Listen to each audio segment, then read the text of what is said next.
by cheese. Welcome to Twin Peaks The Gifted. And the Damned. My name's Bubba. You can find me on Twitter at Fit and Trim. That's FITTENTRIM at Fit and Trim on Twitter. And with me, as always, is somebody who... Deputy Jesse, come in. Are you interested in seeing my new car? It's a Sorry, Jesse, listen, we're about to do the podcast. You just hang out for a bit, Deputy Jesse. I'll be happy to see your new car in a bit. Okay. Thank you. With me, as always, is Mork. Mork, how you doing? I'm doing so good, Bubba, and I'm at Extraordinary on Twitter. That's extraordinary with the W in front of the final R. And I look forward to seeing Deputy Jesse's new car, just not right now. Will we ever see it? There's no way they won't give us resolution on this incredible mystery of what Deputy Jesse's new car looks like. Well, luckily for us, he's a special guest here today on Twin Peaks The Gifted. And the Damned. And so we'll get to see it. I can't wait. I'm really looking forward to it. Can't wait. And I think it'll pay off. There's also supposed to be like an insert of Deputy Jesse's car in Mark Frost's the final dossier. The final dossier on Halloween. Right. So the final dossier is actually from Carfax.com, and so they're going to give us the whole thing. Mork, makes sense. What you're inviting all our double L's, our loyal listeners, to think about is that for several weeks we covered Twin Peaks: The Return with an instant take podcast. We always were the first Twin Peaks podcast out the gate. The first. Yeah. Trying to think of a different word. Sorry, go ahead. Keep going. And now, yes, we're going to be the last Twin Peaks podcast to finally do a Twin Peaks: The Return feedback podcast and give you our overall thoughts and ratings on Twin Peaks: The Return. This is very exciting. Our double L, our loyal listeners, you guys have been wonderful. This return has enchanted you, has frustrated you, has left you with questions, tickled you, upset you, made you sad, made you happy. All of the above. And so what's going to be great about this podcast is you listen to Mork and I talk for weeks and weeks and weeks about Twin Peaks: The Return. Now you get your say, which is, of course, our favorite say, is when you guys say stuff and then we can just, Finally, some short declarative sentences. Can't wait. We're going to be giving away 2 more Twin Peaks prizes. And what's wonderful about these prizes are from double L's, no different from yourselves. What? That's right. On our last podcast, we talked about the great mugs that Alex made, Twin Peaks mugs that we're going to be giving away to our loyal listeners.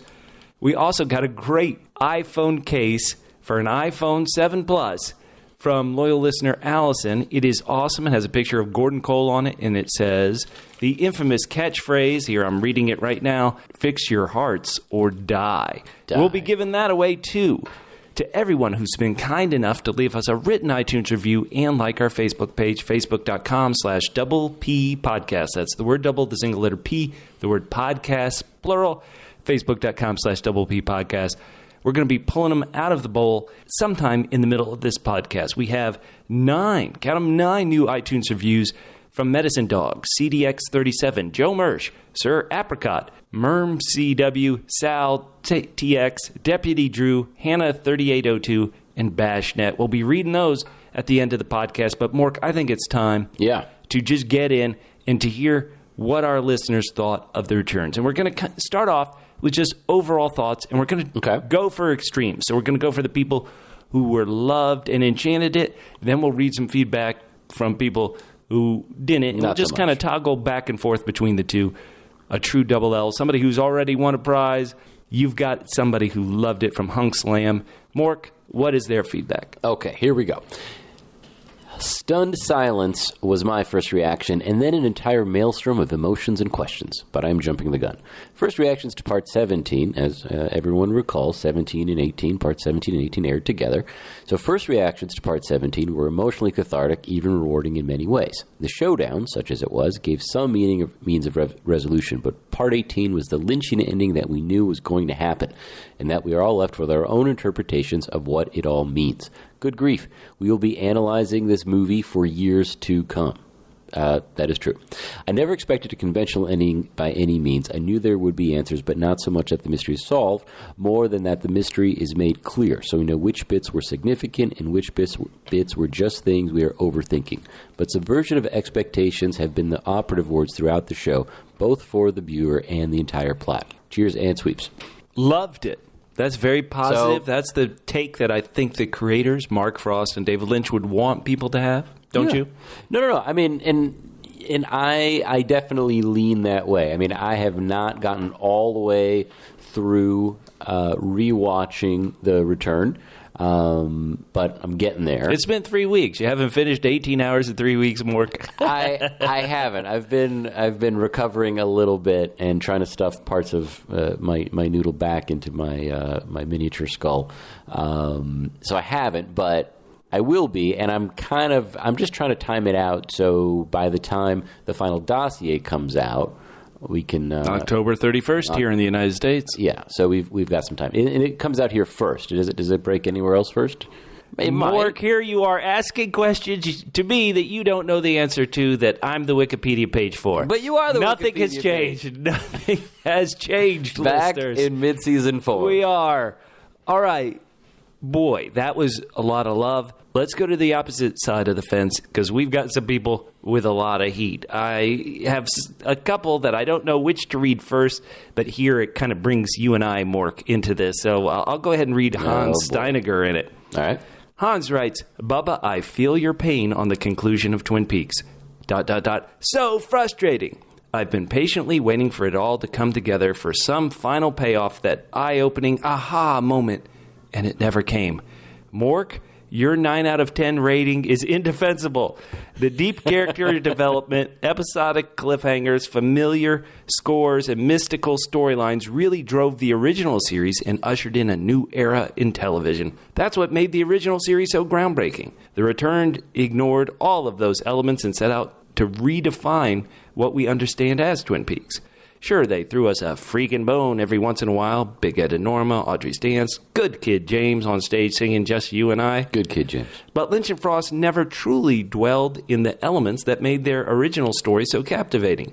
In the end, I don't think it worked. Never tied together. Characters were introduced and then never seen again. The double L, languid Lynch pacing never really paid off. I was hoping the last 2 hours would act as a standalone film, as the first 16 might serve as non-critical background for true fans. What I got in the end was disappointing. When there was so much potential in the story that it was resumed after a 25-year hiatus, unheard of in TV history, he was frustrated. He said, I'm done. Not with you all, but I'm done with Twin Peaks. I gave them 18 hours of my life, and in the end, I felt, forgive my French, I felt violated and paid for the privilege to be violated to subscribe to Showtime. I wasn't expecting everything to be answered, but I did expect some sort of resolution on a few plot points. Instead, we were strung along with a character of a possible season 4 or a new movie, whatever nonsense. This is it. Whoa. When it was all over, I was ready to shower and scrub myself while whispering, unclean, unclean. Aww. Whoa. Youch. That is pretty harsh. They seem, Hans seems to, he's assuming that you're feeling exactly the same way, though. I was tough on it.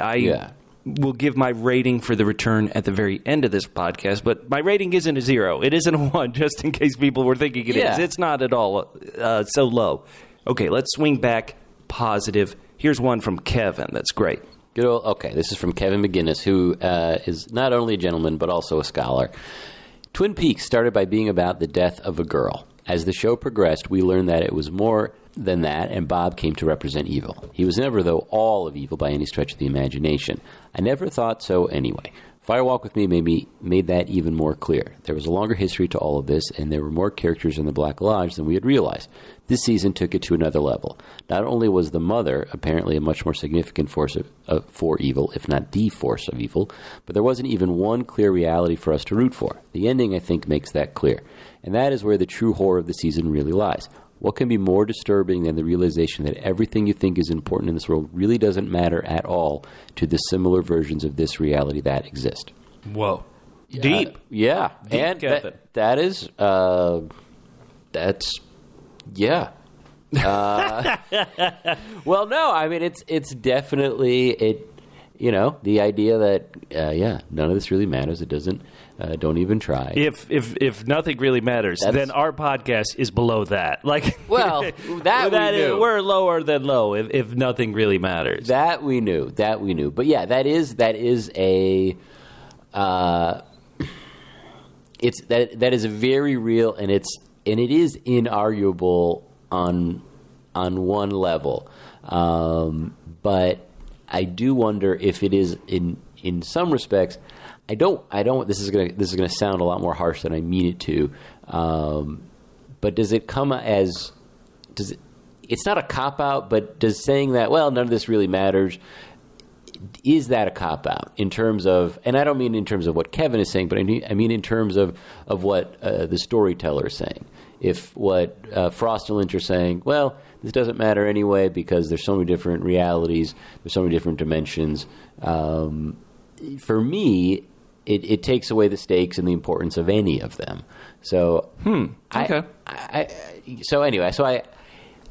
I'm struggling with that, but I like a lot of what Kevin's saying, and I appreciate it, and it certainly reverberates for sure. All right, I don't want to just read the negative one, so I'm going to read two. I'm going to read a negative one, then a positive one, so I can be on the positive reading side too. All right, so here's one. All right. Let me say, we love our listeners, and I feel heartbroken that some of them are heartbroken. A great Double L loyal listener, Etienne Bennett, wrote, on a scale of 1 to 10 for the entire season, I give it a 5 for most of the performances and the cinematography. However, I'm drained, frustrated, angry, annoyed. I decided last night it's time to move on. I do not want a season 4. I do not want a movie. I do not want a final dossier, which is just a con to take more cash from me. I have no plans to rewatch season 3. Life is too short. They had 25 years to develop something wonderful from what they had, and instead we get something incomprehensible and reprehensible. Oh, and I'm calm right now. You should have seen me last night.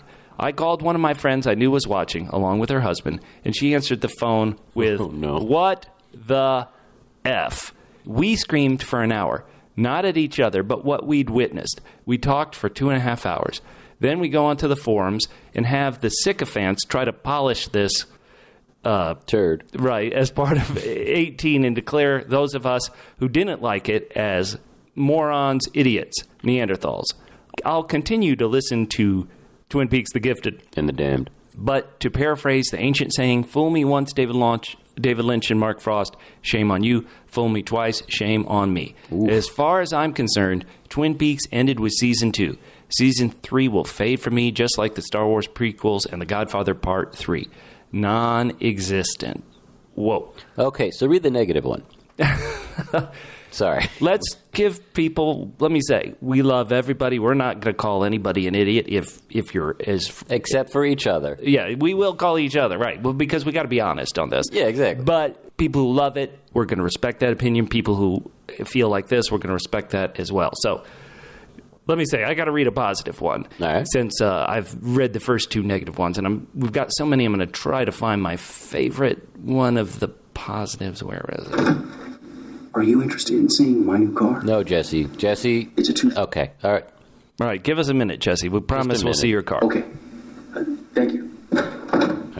All right. This isn't the greatest positive, but I love loyal listener Brian Wendorf because he always disagrees with me, and he loves to point out his disagreements with me and his takes. So I love Brian. He wrote us on our Facebook page. He wrote, the whole point of Twin Peaks: The Return is to subvert the audience's desire for nostalgia. You can't go home again. Cooper asking, what year is this? In the final scene is directed at anyone in the audience looking to experience Twin Peaks of 25 years ago. Mork and Bubba's occasional complaints about scenes going on too long or, quote, narrative not being resolved miss the point of Twin Peaks completely. The Return was superior to the original series in almost every way. Really? It was far more challenging and rewarding experience because it refused to pander to fanish nostalgia. Is it future or is it past? It isn't either. You can't live in the past or the future. You can only live in the now. Now there's somebody who really loved The Return. They did, yeah. Look, there's some great points in there. I mean, I would ask, well, what was nostalgic about the first 2 seasons? I mean, there was... Well, those are the past now. Oh, wait, now the return is the past, too. Oh, I don't even know. I'm going to go look at Johnny's new car.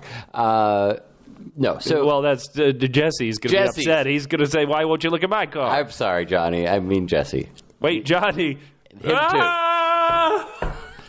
Jesse will be right out, we promise. Okay, so now it's your turn, Mork, to read one of the negatives so people can hear you with the negative voice from a great loyal listener, Rebecca. I think the main thing that bothered me most by the ending is that I'm still confused why Coop would be so obsessed with Laura. I know that Lynch has always said it's all about Laura, but I disagree. To me, it was always about the town and its connection to whatever the Black/White Lodge entity is. I want to know the connection of Red and Sparkle to the Black Lodge. Damn it, to me, going back to Laura is boring. Whoa. Well, that's... This is the tricky part because, and I'm partial to... I agree partially to just about all of these things.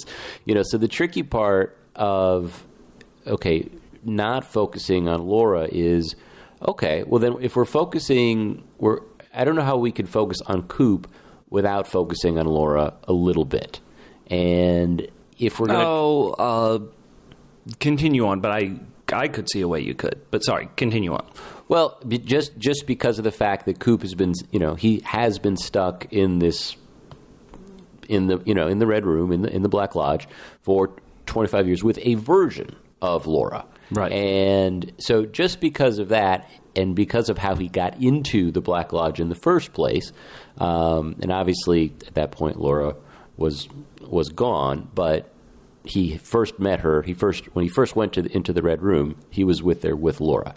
So I think that anytime he's going to be in the anytime he's going to be in the Red Room, Laura's going to be part of it some way, somehow. So I think she was going to be part of it, and I don't know if you're going to disregard her completely.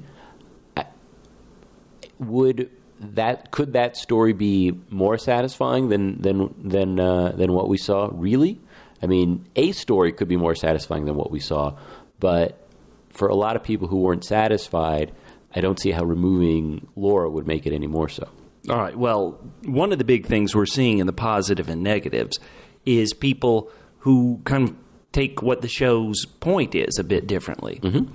And so here's a positive take on kind of that from a listener, Johnny Kessler. All right.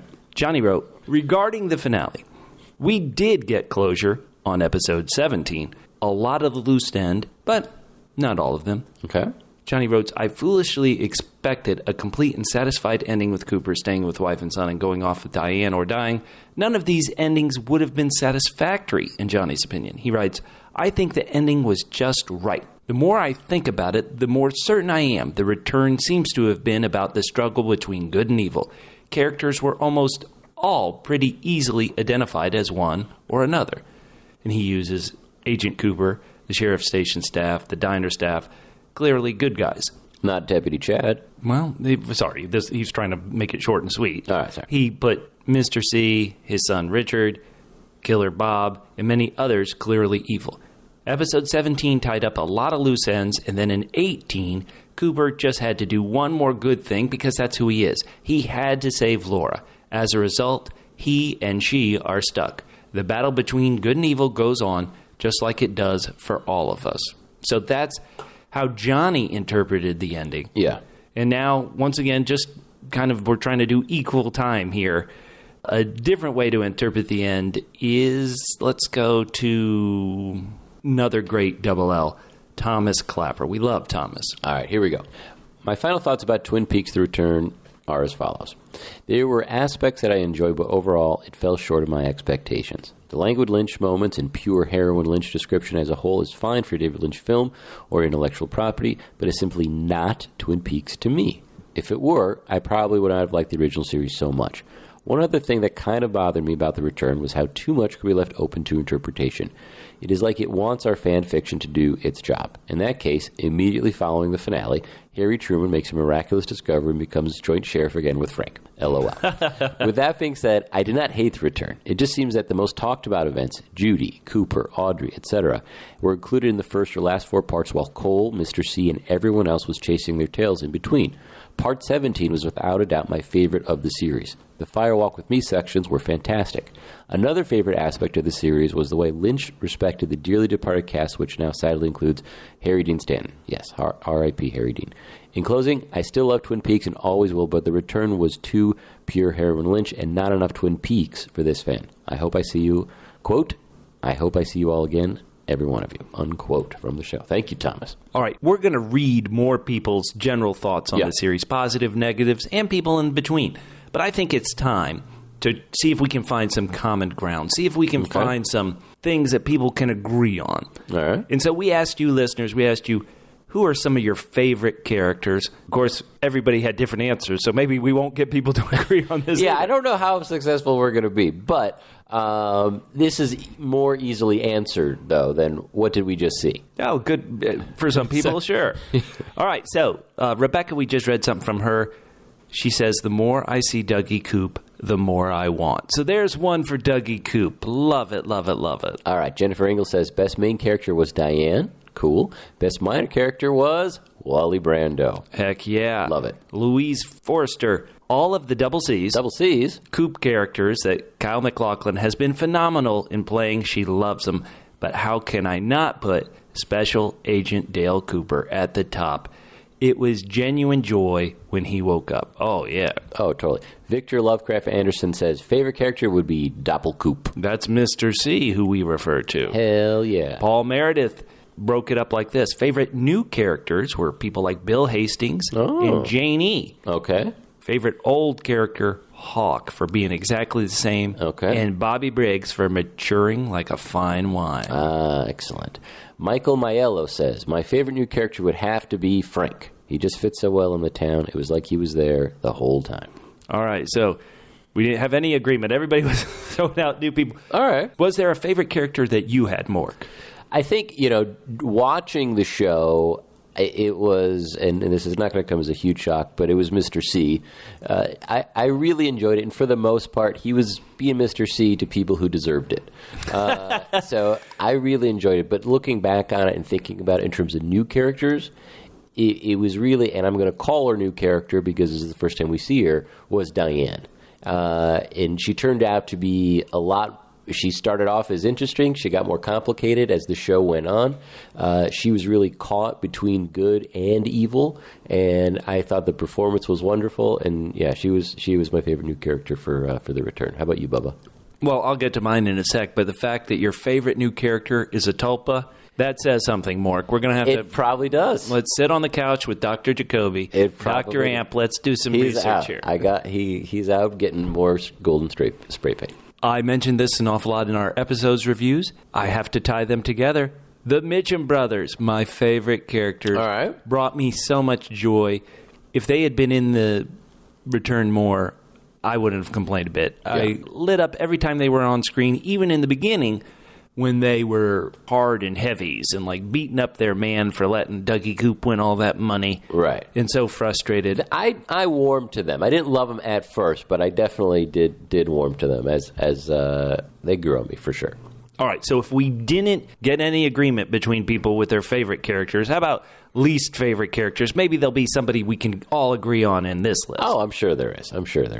Well, let's go back to Louise Forster. Least favorite. Lots of characters. Uh-oh.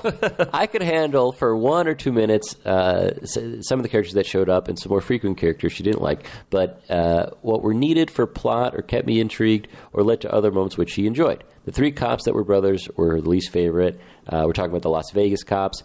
Fuscos. I just didn't find them funny. I could have lived without meeting Wally Brando, too. Oh, man, we're not having agreement. All right, well. So Michael said his least favorite had to be Becky. Wow. And he says, apart from showing how Shelley and Bobby worked out, Becky was pretty much unnecessary. Oh, Amanda Seyfried, love her as an actress. Yes, that is a tough one. Okay, Jennifer Engel says, worst main character was Richard Horn. Worst minor character was Bubba's favorite, Deputy Chad.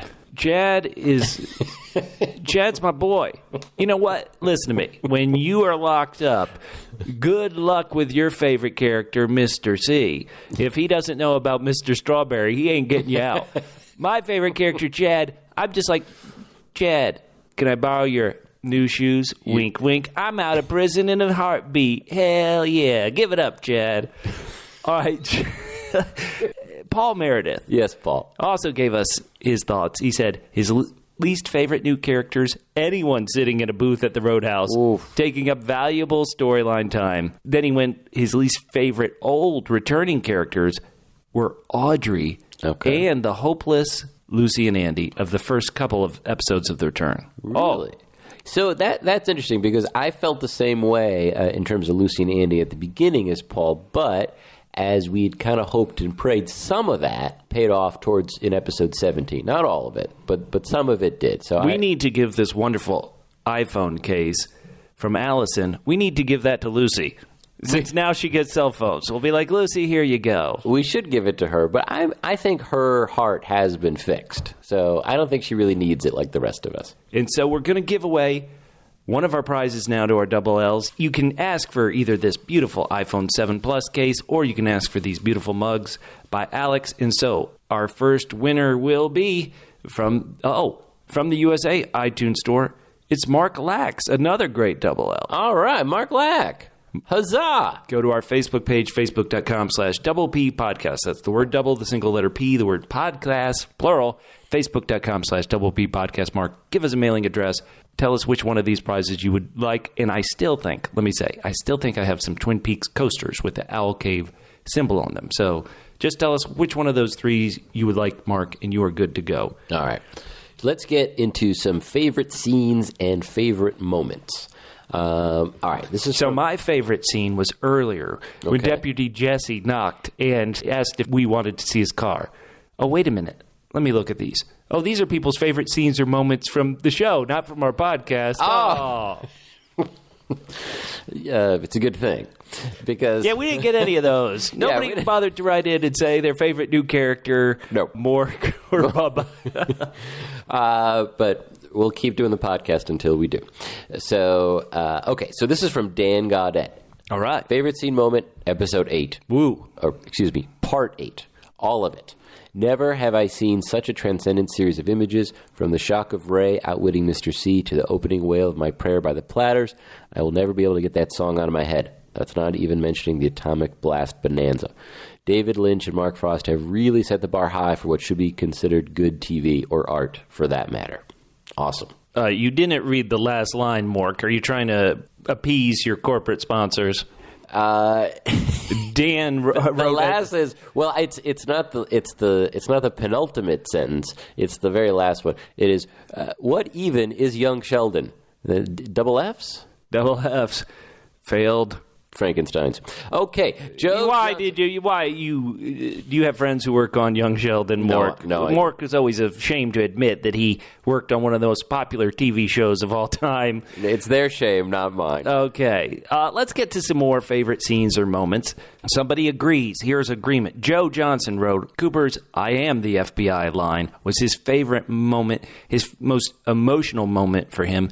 He also, though, agreed with Dan and said episode 8, we should always point out part 8, was his favorite part of The Return. So there, we're getting some agreement. Yeah. Love it. Yeah, no, I think, thinking back on part 8, in some ways, there was no pressure on that part. It was right in the middle, and it's hard to say that they had to rush at any point because there were so many moments throughout the Return where it sure didn't feel like they were rushing.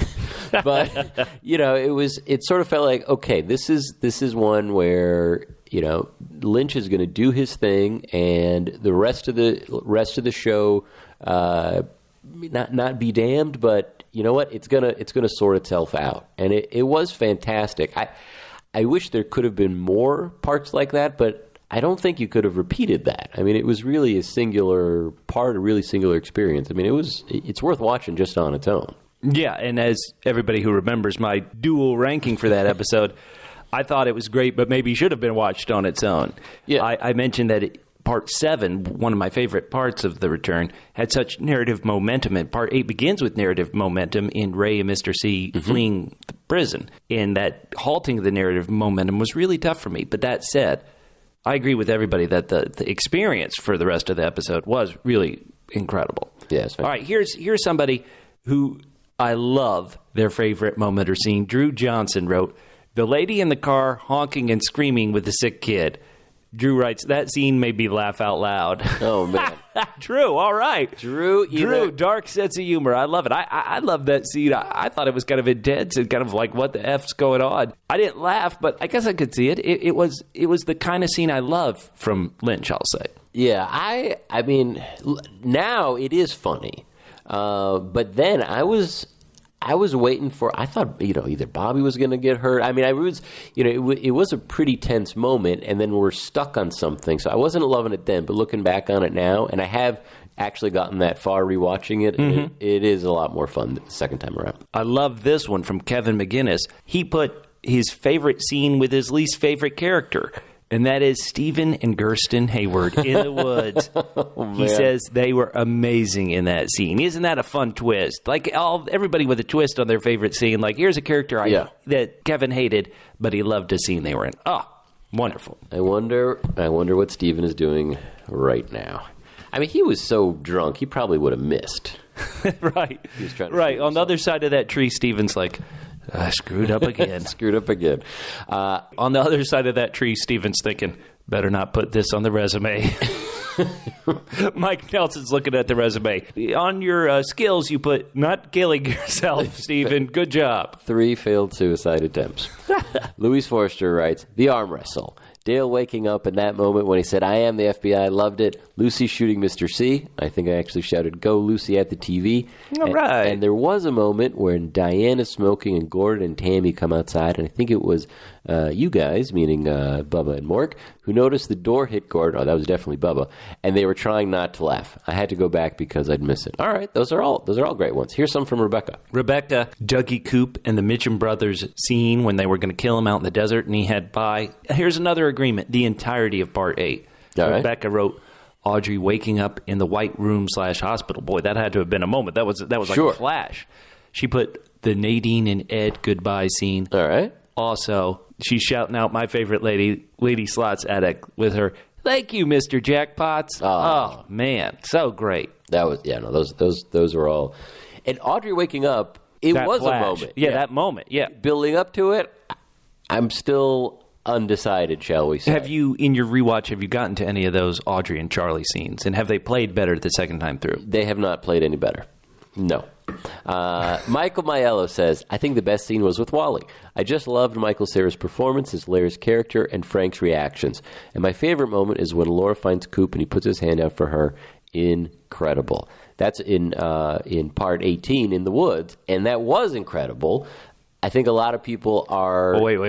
Oh, what? Could it be Part 17 when he goes back in time and he puts his hand out for Laura? Now I'm confused. I do get confused. I'm talking about he puts his hand out in part is she there 17 or not when there? He changes. Okay, Michael, we need some clarification. Victor Lovecraft Anderson writes, "Favorite scene is probably the creation sequence from Part 8. All right. The entire episode separates me from time and space in ways that few filmmakers could. Another Part 8 lover." Paul Meredith writes, "Either the crazy scene outside the diner with the drooling car passenger or any of the mesmerizing driving POVs in the pitch black." I got to say, Paul, just because we've seen that a lot, I will say this. I don't think I've seen driving scenes like that shot by anyone else other than Lynch. I mean, he really shoots that in a very specific way. It really is hypnotic. But just because we've seen that a lot in lots of other parts of his work, then I would say the crazy scene with the diner was the one to go for. I don't know why I'm critiquing someone's favorite scenes, but it's you're trying to shoot Paul down. No way, Paul. Yeah, Paul. No, Paul. We respect your opinion. That's cool. Now, we didn't ask for, hey, what was your least favorite moment or scene, but we did get some. We'll just go to Rebecca. So we'll just give one person's least favorite moment or scene. Okay. And Rebecca, she had a couple. She said, pretty much the entirety of Part 18. Youch. Oh, man. She said Gordon's info dump about Judy at the beginning of Part 17. That was kind of I don't want to say anything other than it was definitely a retcon, what they would call it. Yeah. Rebecca continued on, never finding out. So one of her least favorite moments was something that didn't happen, meaning finding out what the F was going on with Audrey. And, of course, most of the random Roadhouse stuff. So, right, I was just trying to point out to Bubba that Rebecca loved Audrey waking up in the white room /hospital / That was one of her favorite moments. But didn't really like what the hell was going on with her either up till then or after that. And I think a lot of people would agree with that. Okay, now, we asked for your favorite relationship. I will point out again, nobody wrote Bubba and Mork's. That is true. Our podcasting relationship has not cracked anybody's favorite. Especially Bubba's. Louise Forster writes, Norma and Ed, how can we not be pleased for them? Coop / Dougie, Janie E. and Sonny Jim, because no matter how vacant Dougie was, she obviously loved him, but the fact Cooper appreciated it and gave her a Dougie to keep. All right. Hawk and the Log Lady, and hints of Albert and Constance. I love that those are so many different types of relationships. Obviously, I know you're going to imply that there was, but Hawk and the Log Lady was a friendship, spiritual relationship, while sure. Albert and Constance was possible romantic relationship. Love those. Michael said the best relationship had to be between Janie E. and Dougie Coop. It felt comparable to the original series. Oh, thank you, Michael. Interesting. Victor Lovecraft Anderson says there was something especially endearing about the friendship between Shelley and Carl Rod. All right. May Harry Dean Stanton rest peacefully. Amen. Hard picks all around, and I'll probably change my mind after posting this, but there you go. No problem. All right. Now, some people, when we asked about favorite relationships, wrote in with relationships they didn't like. So Angela Mills did not like the Diane Cooper kisses. And then continuing on with that, so did Jeff T. Johnson. He wrote, those Coop-Diane kisses, I look at them as confirmations for Diane that Coop was Coop, meaning she wanted to know if he was him. But the odd effect a few of them, neither cursory nor searching, makes it hard to read what was going on and what was being conveyed. For such a potentially charged gesture, they were extraordinarily ambiguous. Anyway, they did seem more like a mode of communication than an expression of affection or passion. Wait. Did you have a favorite relationship, Mork? I mean, there were a bunch of really satisfying, I'm going to call them small ones. Okay. And you could say, Dougie Coop and Bushnell. I thought they had a great relationship. I thought that was really fun, and I actually really like seeing Hawk and the Log Lady. I wouldn't call that a small relationship at all. I enjoyed Ben and Beverly. I think there were lots of really good smaller ones. Of the big ones, things get a little complicated there because it's hard to say where certain things ended up. But I did actually, even though I didn't like their scenes, I did like how, and I really did like, and I know I went on and on about how much I didn't like the scenes, but the Audrey and Charlie dynamic I enjoyed, even though I wish it would have been presented to us maybe a little differently. Just the way they interacted I thought was fun, but I don't know what's going on there. So, but yeah, I mean, probably too many to name. I mean, just off the top. Okay. I mean, one that no one seems to mention that I'm happy to continue to bring it up, but Dougie Jones and Jade, I think, was really core to the spiritual quest of the return. I'm not going to say anything other than, yes, you're right. No one brings it up. No one. Not a single person. Well, that's why I'm here. All right, we're going to get into some theories and such here in this final part before we start giving you some of our thoughts. But I thought I would just throw out some more things because so many people did give us their thoughts on the series as a whole. A great double L, Chris Remy LeBou, wrote, Audrey, damn it. Apart from that, I had little issue with the return. Okay, so that one part. Okay. Audrey, damn it. Then we had Voltaire Volt. All right. Another great double L. I think the point is ultimately that Cooper is a flawed hero. We all love him, and he seems infallible, but that is not the case. He is trying to save Laura's life. He attempted it in Fire Walk with Me by telling her not to take the ring. He did it here by trying to go back in time. He had 25 years to conspire with Mike and the Giant. He still had a Don Quixote-like determination to save Laura and make up for something he continually fails at. Ultimately, that is what happens here. The time infinity loop he is stuck in is of his own making. I even think all the awful, excessive, and way too long Dougie nonsense was to show us that Cooper is flawed. Lynch wanted people to feel something other than love for the character. Many hate Dougie. Mission accomplished. Voltaire writes, I'm a double D. Double D? Dougie detester. Aww. Now, I sort of get the point, though. So that's his take. That's his theory. Huh. Thoughts?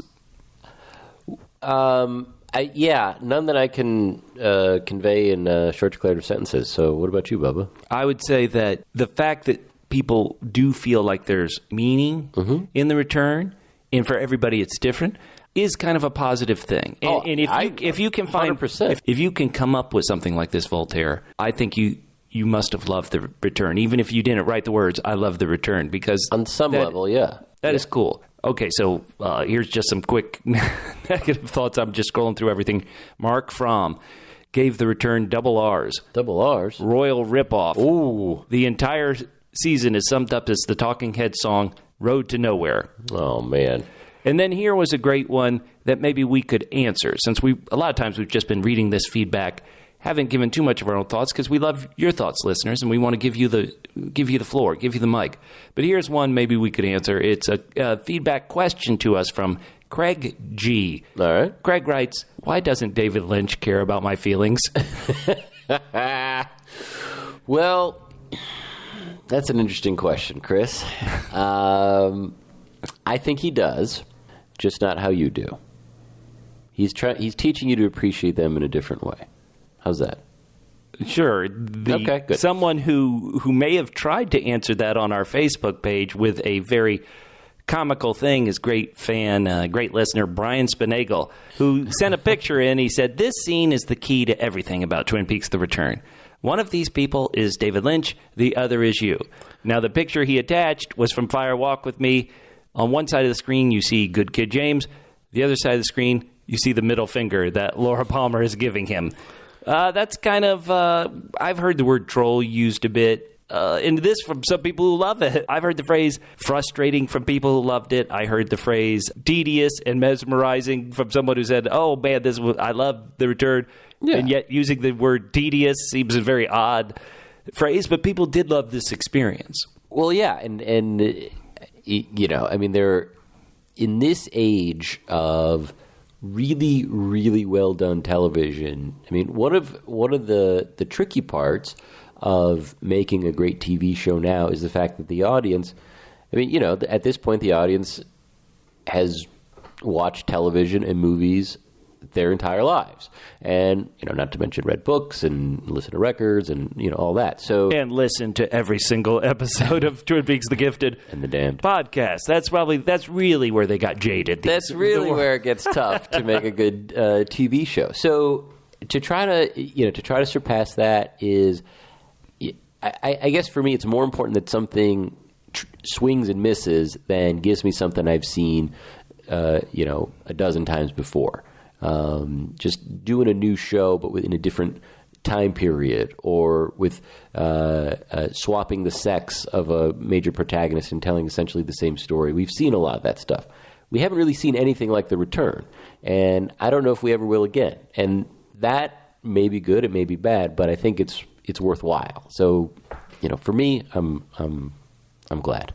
Once again, we want to talk about theories. So, Mork, let's hear a good one. All right, here's a good one. This is from Steven Sentnarowski. Hey, Steven. Hey, Steven.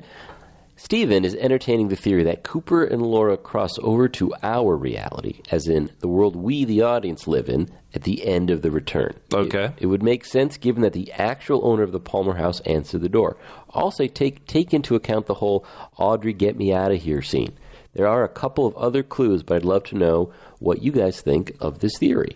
Well, there is a lot to that, and it's fun to think about. I don't know if I'd go quite that far, but I think even if they're not in our exact world, I think the idea of Cooper and Laura being in the world of our expectations has, well, that hits home to me, at least. What about you, Bubba? I could see it. I'll be honest, I'm not sure I see enough clues to really say, hey, we're in this reality. I'll say one thing. if they crossed over into the reality that we know, maybe Laura's screaming at the end of The Return because she hears somebody, one of the houses on that street, start playing the Twin Peaks pilot. She's like, ah! She's like, no spoilers! No spoilers! That could be. Yeah. She goes to work only to have the Carrie's like, don't spoil it for me. I don't know how it ends.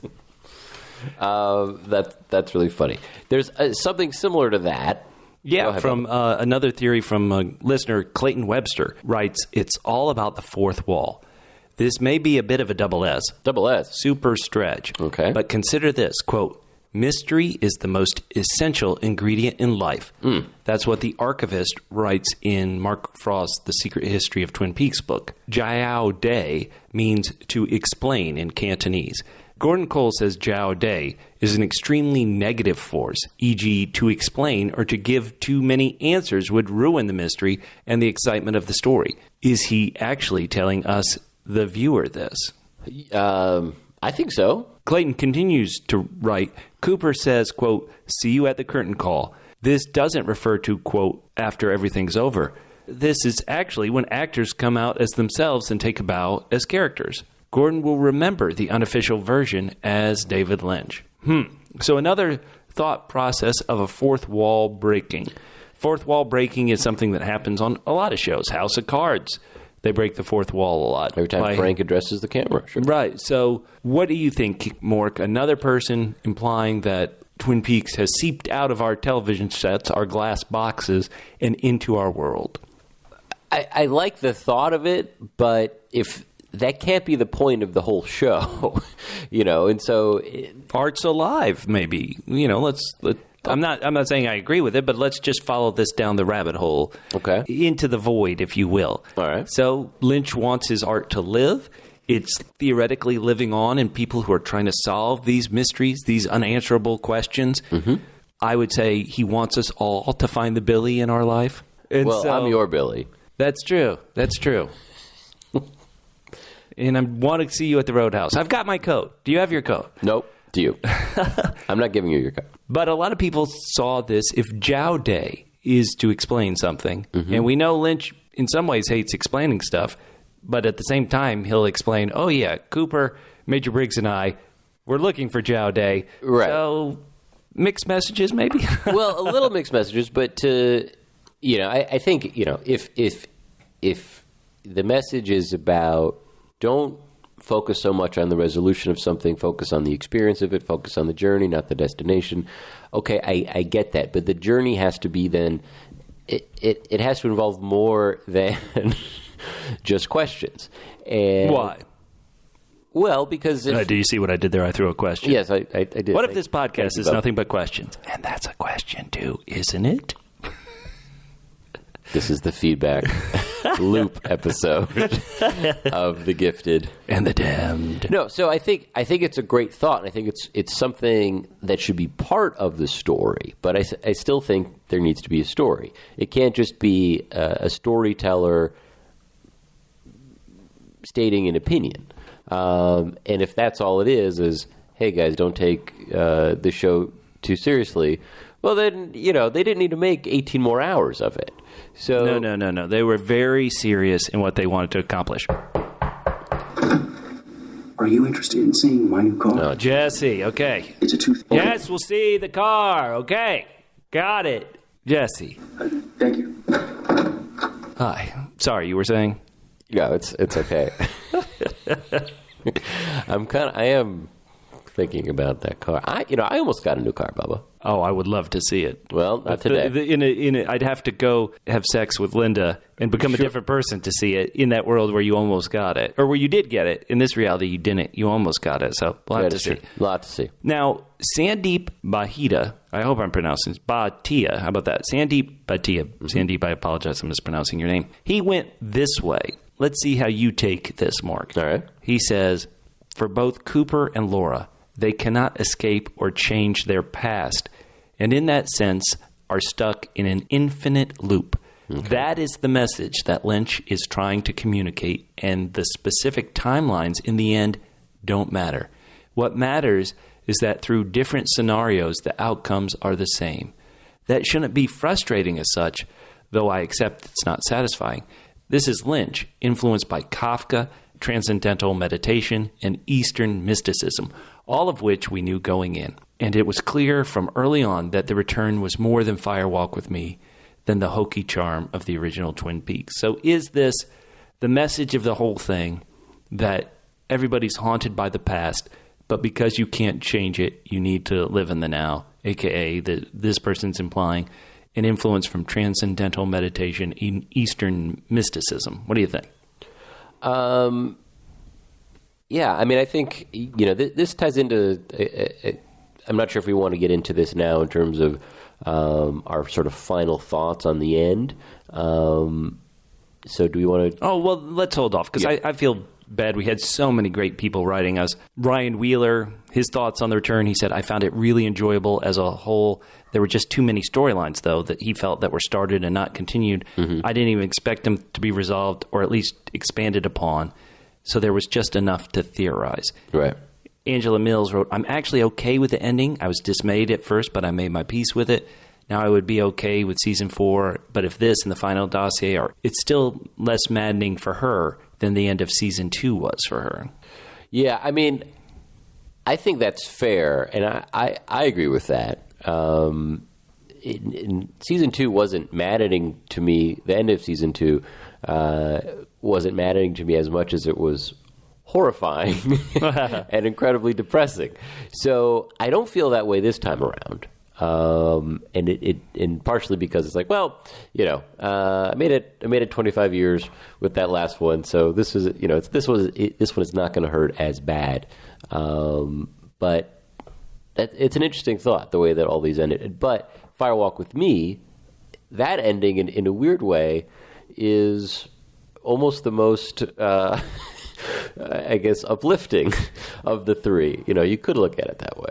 All right, Matthias Plunkett, another great double L. Oh, yeah, that guy's the best. He said, The Twin Peaks The Return, written and directed by Douglas Cooper.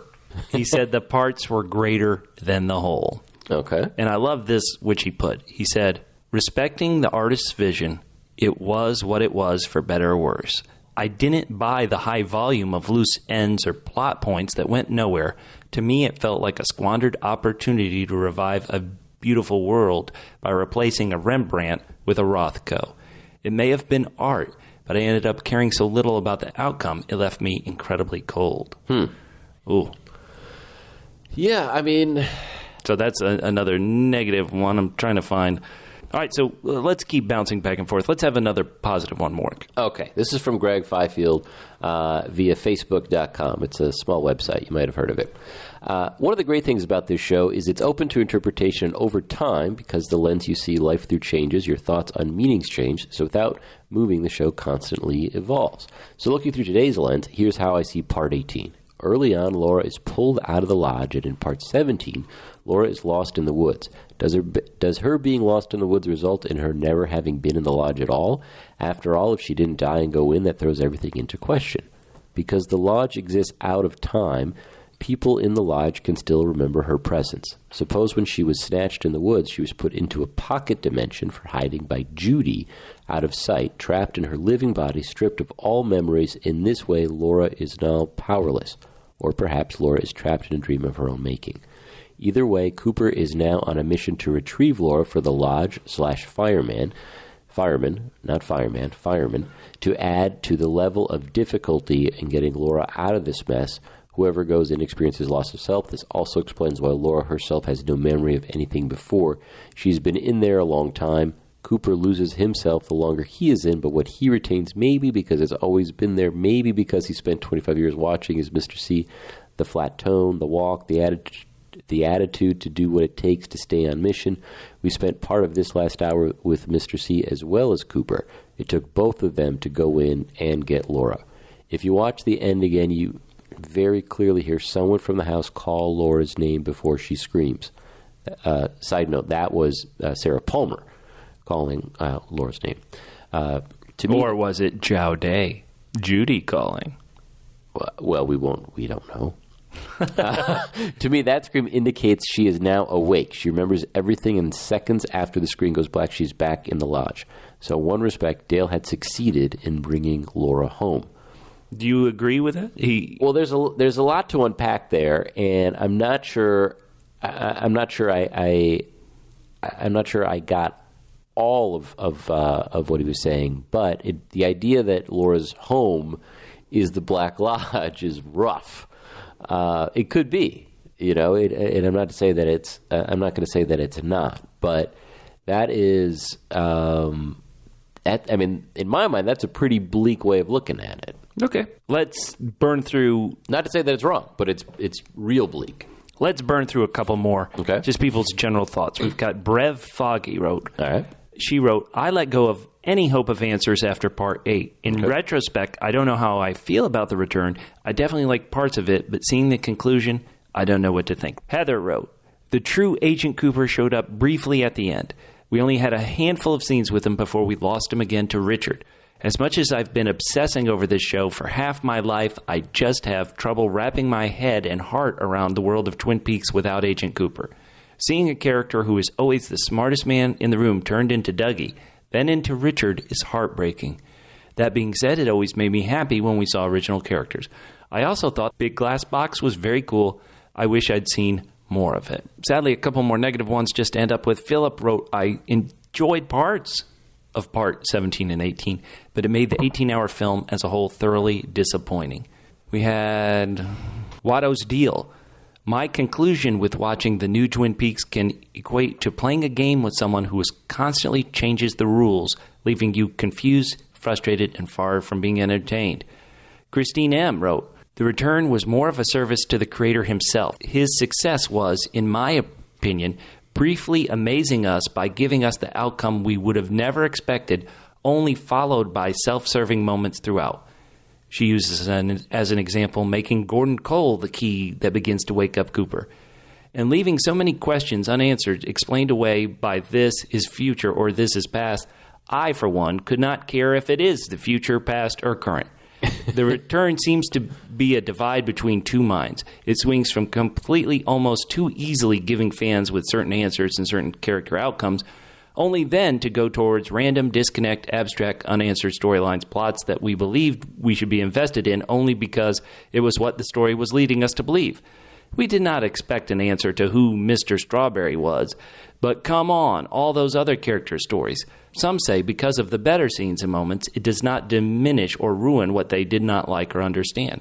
But if you were to add up the total of great lines and scenes and plots and follow that through, versus random, pointless, unknown multi-characters, not to mention storylines and characters and mysteries left open-ended, there are less of the good scenes."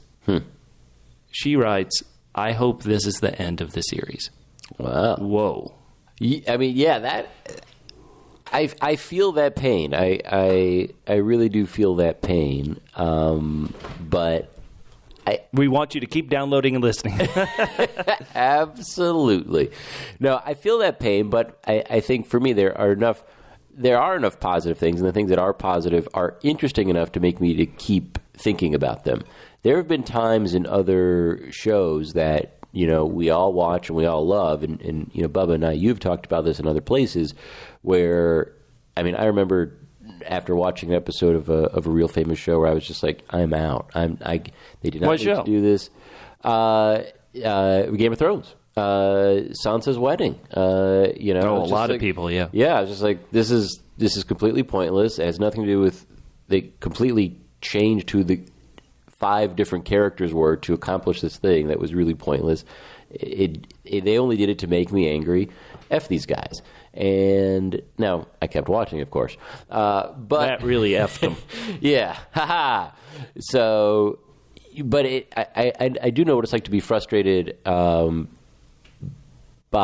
the story, and it's a different kind of frustration from the storytelling, I think. Okay. And so, I think there's enough interesting things to try to figure out where I'm going to keep doing it.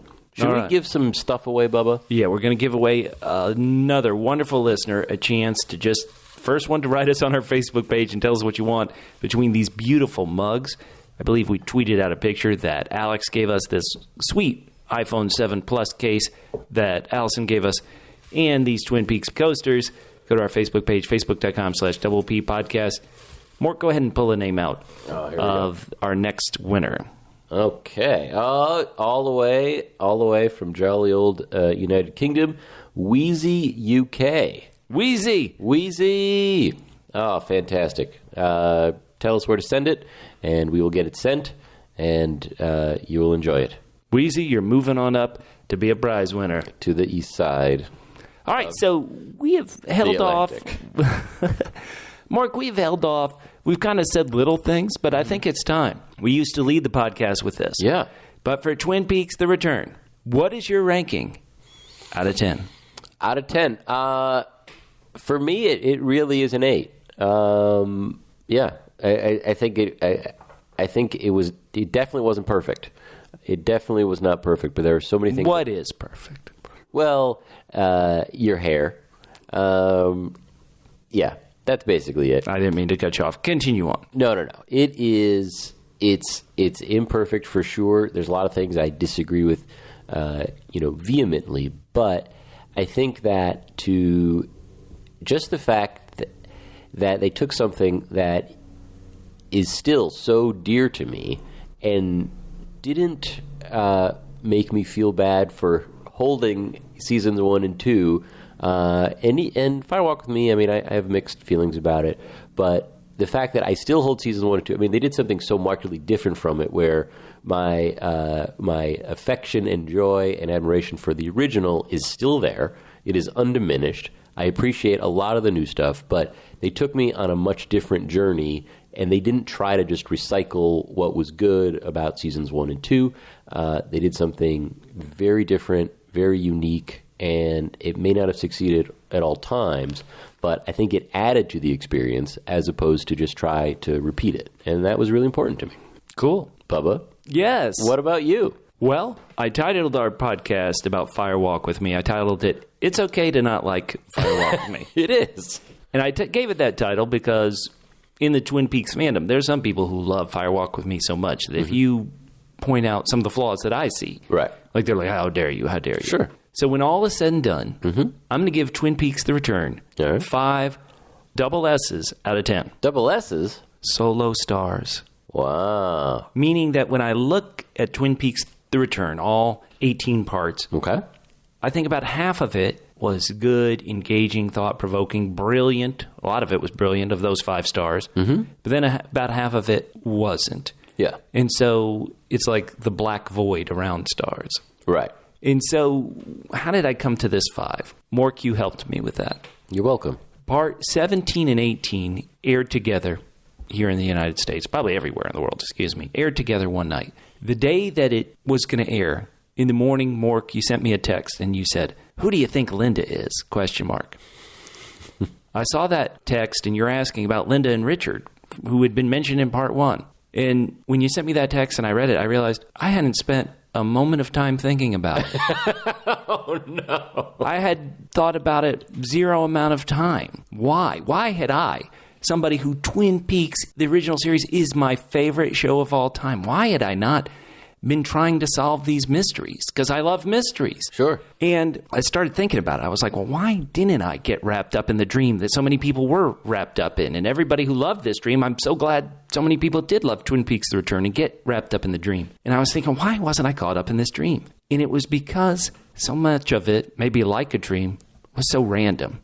Random, like Hutch and Chantel are about to cause some damage. Wait, they blocked in this one random person's driveway and he got mad and they got into a gunfight and they got killed. Sure. I actually thought that moment was fun and a lot of stuff, but it was so random. It hadn't come from anything. It was totally random. Right.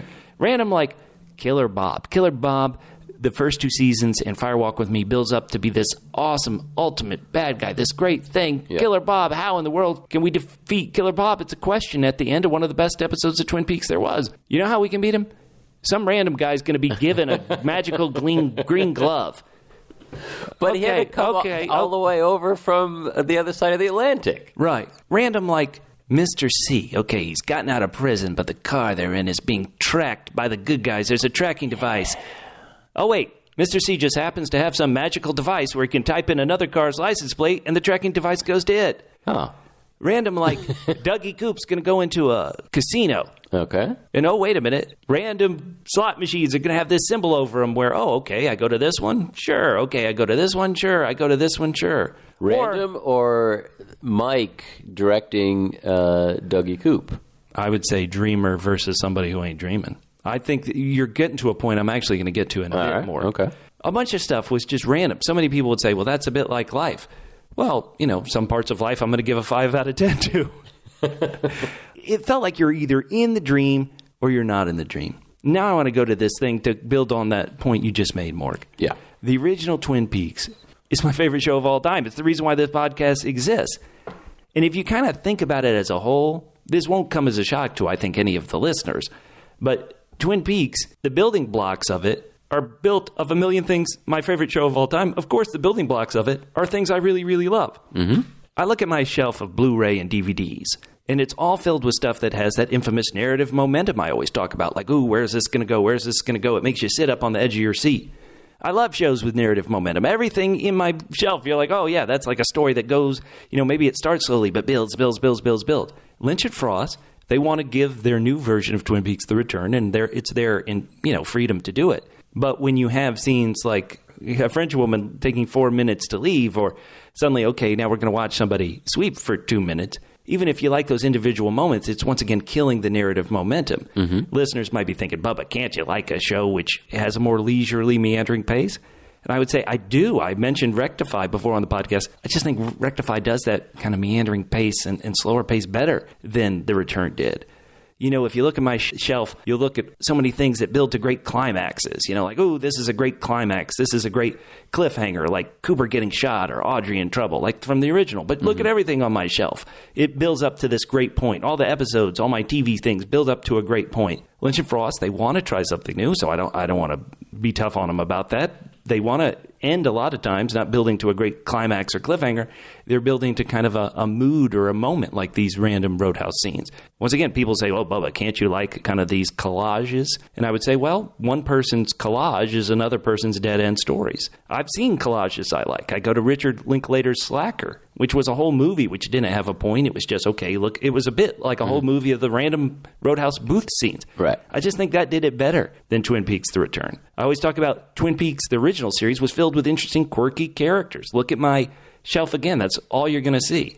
So The Return had some quirky characters, but the first character where you meet Sam, Glassbox guy Sam, or how about Duncan Todd? What a great, interesting character he was.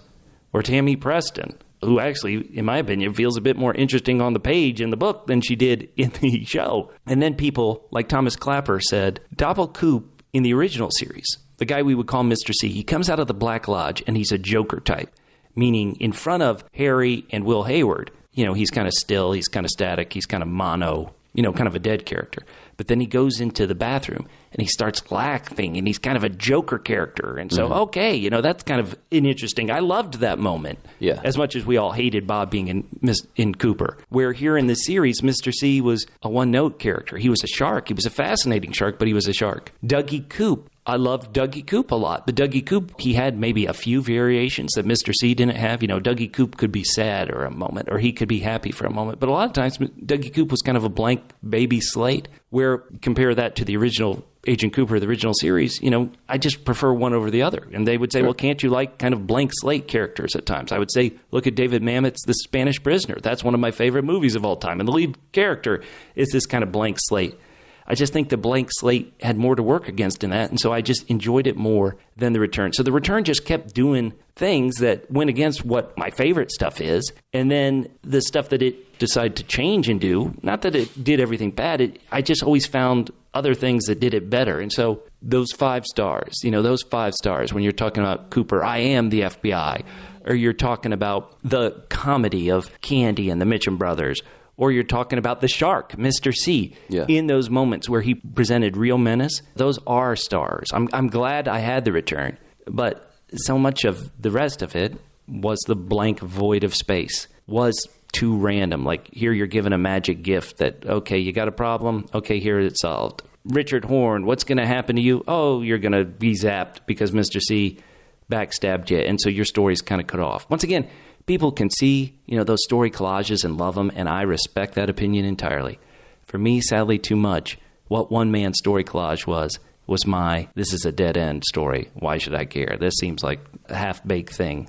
And so I hate to be so tough on it. But once again, it's not a 1 or a 2. It's a 5. I gave Fire Walk with Me, which I enjoyed more than The Return, at 6 because I had problems with that. The original series was my favorite series of all time. Am I holding The Return up to something that I love so much? I guess in some ways maybe I am. I can't help it. Well, how can you not? I mean, but the big thing I always said before The Return, I was like, I don't care what The Return is as long as it's good.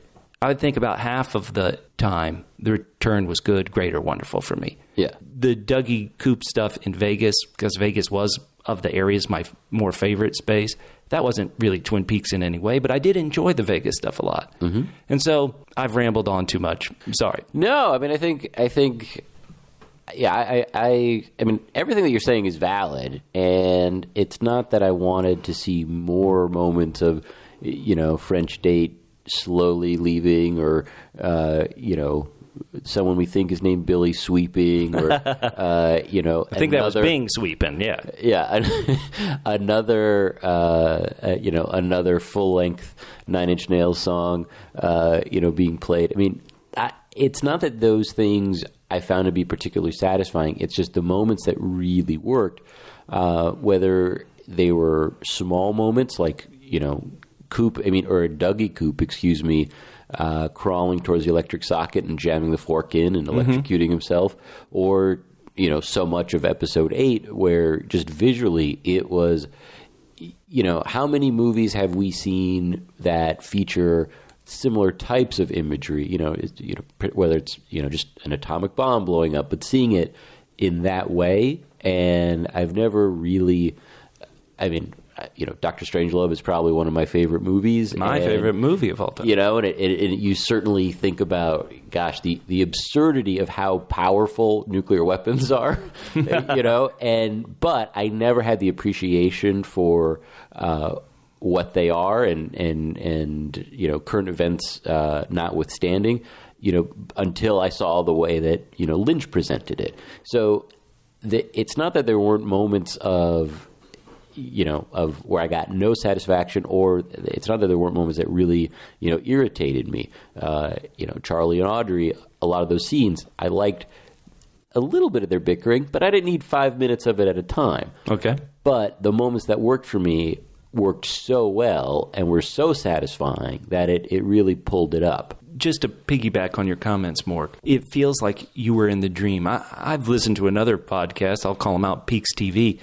One of the hosts of that was like, yeah, what was going on with Beverly's husband? Why was he in this at all? She says this, but she still, in so many ways, was enraptured in the return stream that it's like 10 out of 10. Right. I want to say our good buddy Jubel, who hosts the great Counter Esperanto podcast, he's always been talking about Tammy Preston and Christabel, the actress. Sure. Really didn't work for him. But at the same point, he's like, this is brilliant, brilliant, brilliant. Mm-hmm. So many people who've been enraptured in the dream, and it's almost part of the mood. Part of the people talked about how they loved the frustration of it. And I totally respect that. But I would just say the flip side is you should respect the people who were the frustrated. Oh. I can't be frustrated. Yeah. And when I use the word you, I don't mean you. No. Yeah. The message boards as a whole.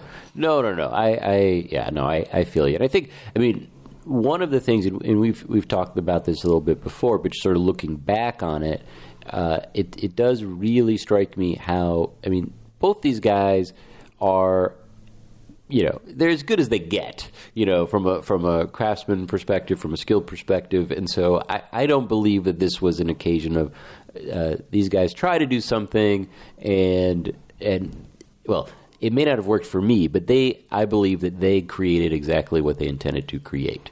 And I would love to find out about that, because there are some odd things that I find in that.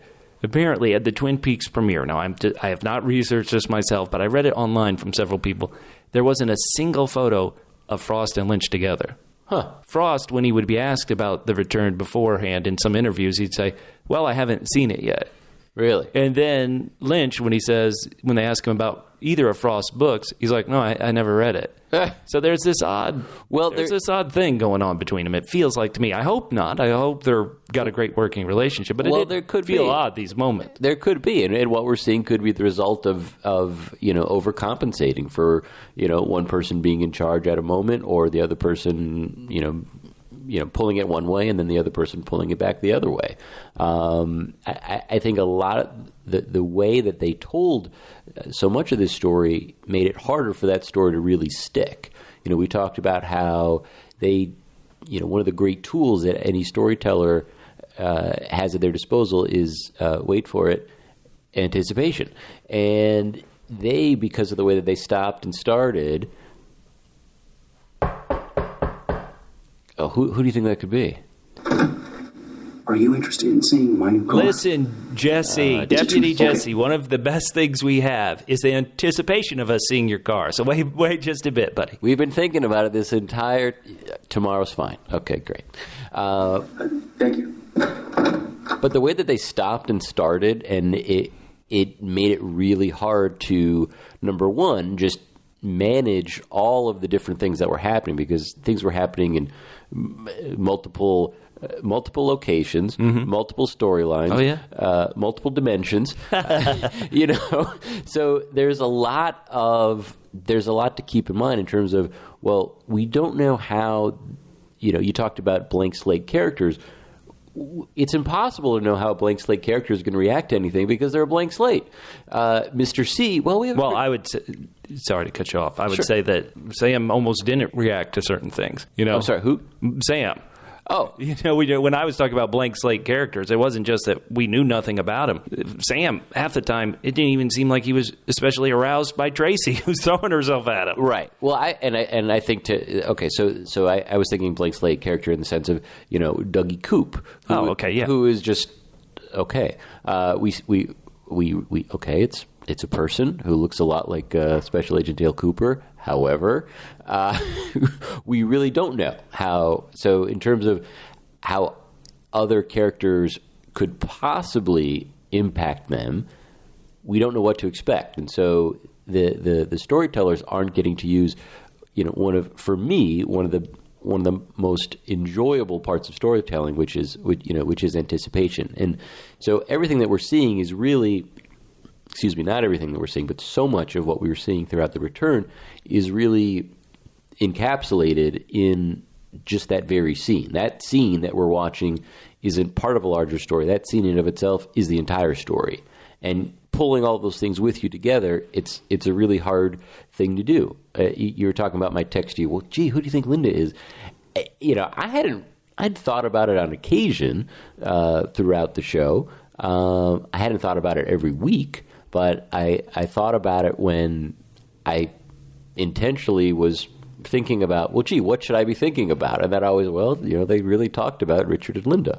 So, well, I think the fact that you were thinking about it, I think that proves that you were engaged in the dream. Yeah. And I'm glad. I'm wonderful. Yeah. Well, yeah, but it doesn't, I think the responsibility, though, lies on, the audience is, ultimately the audience is, the audience's opinion is what counts the most. And for me, I was engaged. And for you, the fact that if you weren't engaged to that level, then they didn't do enough to do it. And because it's not like we weren't spending a significant amount of time this year dissecting the show.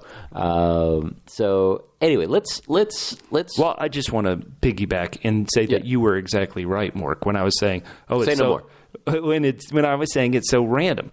One person's random, okay, there are these random lights which are going to allow Dougie Goop to win a lot of money. It's another person, okay, fate, destiny, the fireman, Mike, whoever you want to say, is guiding him along this path. Mm-hmm. And you can get engaged that way. Once again, I'm not saying there's a right or wrong. I'm just saying, sadly, I was on the side of, okay, well, this is just going to get solved by this. The infamous Deputy Chad's a crook. Oh, well, guess what? We've always been watching you. You're under arrest. To me, that feels random as opposed to this. I think a positive way to see that scene is, our heroes are competent. They're doing great things. They're on top of it. Right. Well, I'll throw this back because I remember from that podcast, one of the things that you were talking about, Bubba, was how much you enjoyed the whimsical nature of Mr. Jackpot's, yelling out "hello." Oh, I did. I really did. And so I guess it's a combination of, all right, there's a little bit of what I think is Mike pointing this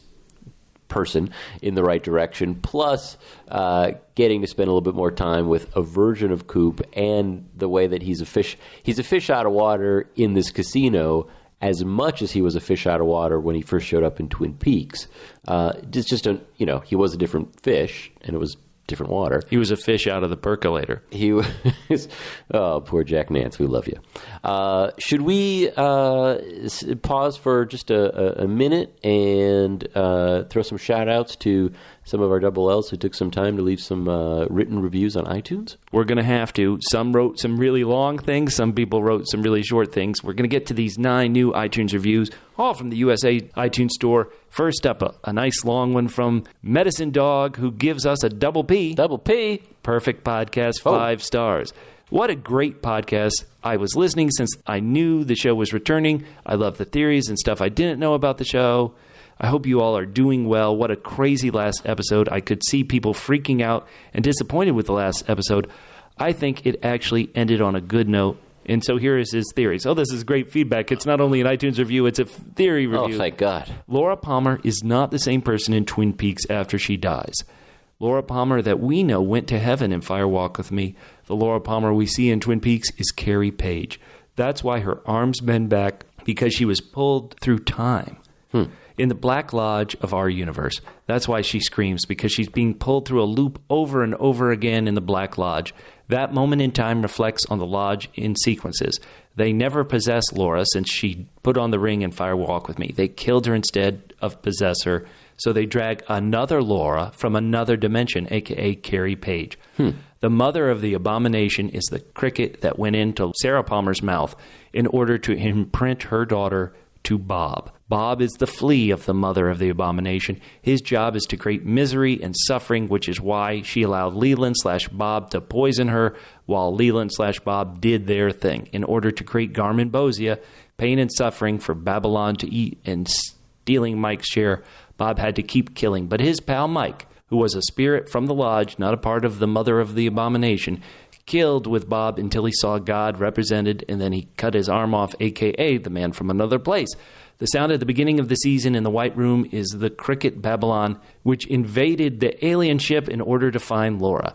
It's in our house now. The fireman, like the Native American belief, quoted, "It can't be said aloud now," meaning the name of the mother of the abomination, which is Judy. Because the mother of abomination could not require Laura Palmer part her way was in a loop of Twin Peaks universe. When the bomb blast happened, it let loose demons that serve Bob and Judy. Diane was robbed of Cooper's love when Mr. C raped and trapped her in the void, so Cooper made it up to her by giving her another shot at a different life in a new universe as Linda. At the motel, you see a double of Diane, which signals the start of her new life, and Cooper makes love to her to make up for what Mr. C did to her. Also, she finds Carrie Page, a.k.a. Laura Palmer, and brings her back to the portal to Judy at the Palmer house the night of Laura Palmer's murder in the other universe. 2 birds with 1 stone. Dale Cooper is the magician that travels the darkness of future past between 2 worlds. Fire Walk with Me on the trail of Judy. He brings Carrie Page to the Palmer house to summon Judy. Laura tells James and Cooper, hiding in the shadows, that she is not Laura Palmer. That Laura Palmer already disappeared, a.k.a. went to heaven. So Carrie is stuck in a time loop in the Black Lodge in Twin Peaks. Every scream, she's being pulled back in time. So Sarah Palmer is possessed by Judy and is stuck in a time loop at the Palmer house. So the other dimension in that house is haunted, which made Carrie scream and brought back memories of her own. Oh my goodness, the best Medicine Dog. Holy smoke, that was a mouthful, but also incredible. Great job. I feel bad that we already announced the prize winners. This is from CDX 37. Insightful and fun as always. 5 stars. Oh, thank you. Thank you so much. I almost never bother to review anything on iTunes, but I have to log in and say Bubba and Mork are a delight to listen to, and as other listeners pointed out, not afraid to criticize when criticism is due. Oh, CDX37, if only you could see Bubba's socks right now. Here's one from Joe Mersch. Joe writes, I've been listening to 3 Twin Peaks-related podcasts since the return started, but Bubba and Mork are the guys I'd want to sit down and watch the show with. Hell yeah. They're smart and knowledgeable, and their friendly, lighthearted attitude is infectious. I appreciate the honesty and acceptance of differing opinions on the show, and the dudes are just friggin' fun, man. The Gifted. And the Damned. Gets 10 out of 10 double Gs. Double Gs? Geek gratifications from me. Yeah. A longtime fan since the first airing of the original series. They have enriched my enjoyment and sharpening my understanding of the return. Love it. Oh, man. This is so cool.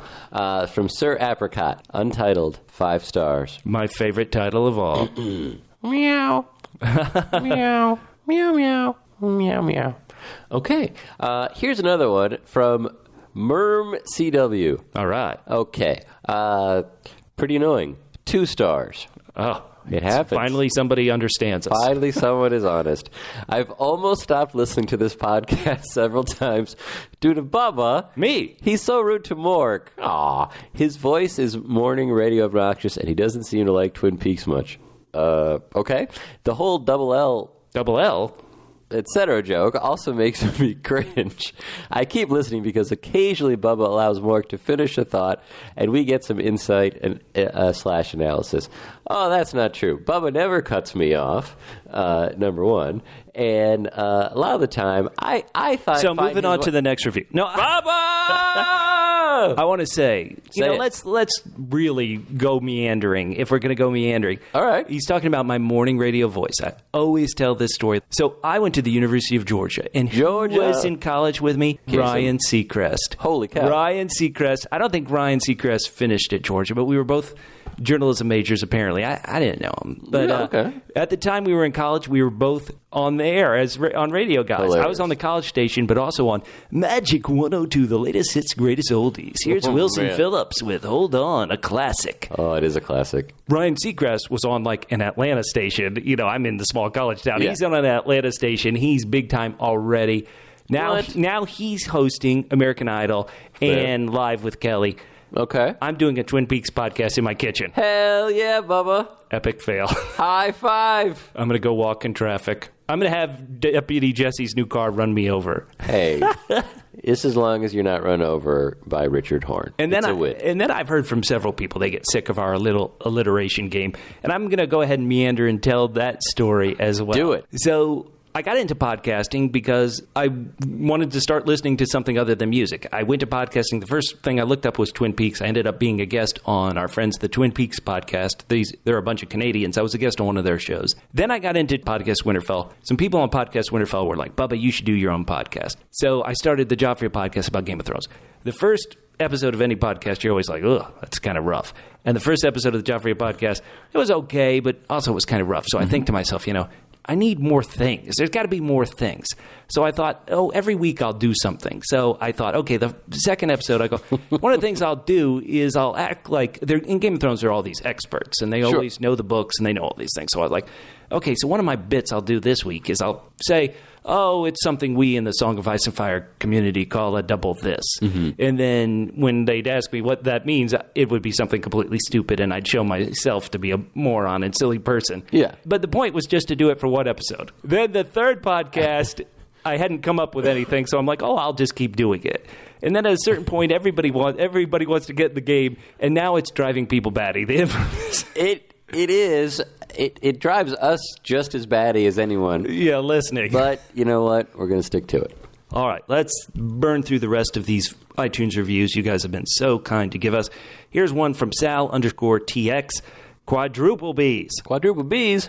Bodacious bickering buddy breakdowns. Bodacious bickering buddy breakdowns. Okay. Hell yeah. That's 4. Bubba and Mork have great chemistry and always keep it light and humorous. They have disagreements but have such a good friendship and that their back and forth is super enjoyable. Love these breakdowns and insights into my favorite show on TV. Definitely one of the best and usually the quickest to post new episodes. Well, no longer. No longer, Sal, but thank you for the review. Oh, that's so cool, Sal. All right, this is from Double D. Double D. Deputy Drew. Oh. This double L. Double L. Is either double G or double D. 5 stars.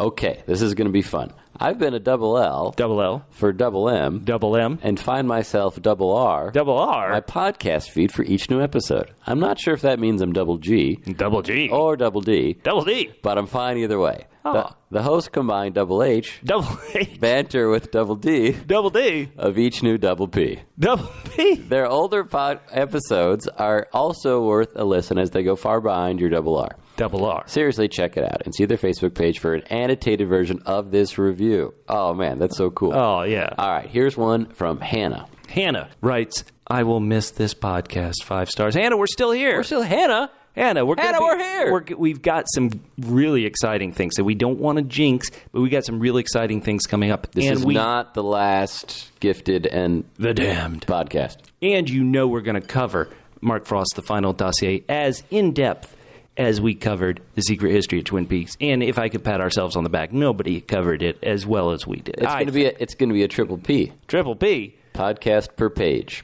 Oh, yeah. I'll see you in 25 years. Yep. The final new review we got was from BashNet. Thank you so much. All right, here we go. Richard, with 2 Ds, 5 stars. Oh, man. Thank you. So cool. This is a fantastic podcast. Very smart, knowledgeable host. I think listening to them makes me smarter. Well, BashNet. Because every time I speak, I feel I've made myself dumber. So thank you, BashNet. Yeah. You're just a little off. But we appreciate Thank you so much, and you're in the prize bowl. We're going to have to, that said... And there will be more prizes. Yeah, well, I was going to say, we're going to have to come up with a new way. We've gotten so many wonderful iTunes reviews. Yeah. And so many people have won, it feels like, that maybe when the Final Dossier comes out, we'll come out with a new fun way you can enter the contest. Because we don't have ads yet. No. But we love giving away prizes. We love interacting with you guys. And so we want to celebrate that by always offering prizes. Even when I feel bad that we should have had if MCRW I'm sorry, if MermCW has a friend who doesn't like what Mork does on the podcast, please have them leave a 2-star review as well. But no, this has been a lot of fun. Is there anything else we want to cover? And we're still processing. There's still a lot to think about. How about this? What has been the one mystery that you've thought about the most since the return ended and since you've done the rewatch? What is the one thing that has kept you in the dream the most? What has been the one thing like you always think about? I mean, it's hard to say it's one thing because so many of the things tie together. I think that looking back on, part 17 and 18, I was disappointed, I guess, in the sense that so much of the book, Secret History of Twin Peaks, talks about the Secret History of Twin Peaks certainly talks about things that happened in the woods, owl-like creatures. Oh, yeah. The original series, the owls are not what they seemed. Oh, yeah. And that was something where, in terms of, why the woods, and especially after the return where we had multiple places seemingly able to access. We had a portal in South Dakota, for God's sakes. That Cole almost fell through, and Albert saved him from. So, what was of all of these places across all these different dimensions? What really made the woods surrounding Twin Peaks, Sparkwood and 21, so special, so spooky, so unique? That is something that I'm always going back to. For me, I guess it's a bit of a two-parter, but I'm always like, when did Cooper decide to go back and try to prevent Laura from dying, and why? In other words, I watched that part 17, which is one of my favorite parts. Sure. Even with quote unquote random guy destroys Bob. When does it happen? Why does it happen? We always heard it was a return to Twin Peaks. And because we were with Cooper so shortly, we never knew what his motivation was other than theoretically get back to himself. And so when did he decide, okay, I'm going to go back in time and save Laura? And why did he decide it? I'm not sure that was ever conveyed to me. Mm-hmm. And so I think about that. That's probably the one mystery I think of. Yeah, and particularly since I'm glad you brought that up because one of I think what we both agree is the best episode of Twin Peaks of all time is when Leland dies.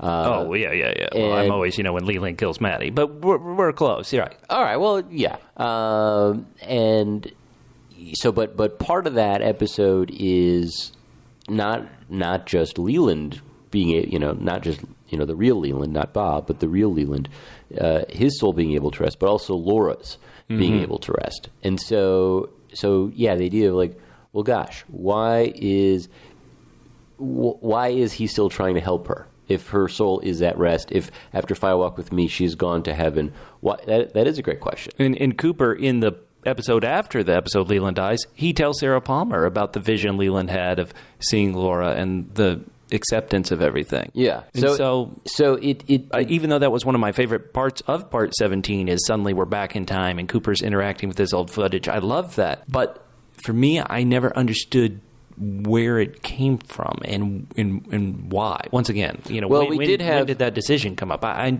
may have lost that somehow. Well, yeah, we did have Leland saying find Laura, and that seemed to motivate it. But why that was necessary, I'm not sure.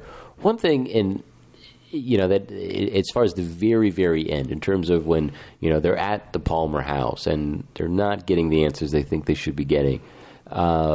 One thing that it made that I couldn't help but think about is when they start talking about, the names, the previous owners of the house, and these Chalfant, Tremont, Chalfant, and so these are people who have a very, they're very much integrated into the Black Lodge, and so it's the idea for me that I've sort of been just kind of trying to process a little bit. It's just the idea of, well, we've been in the Black Lodge this entire time.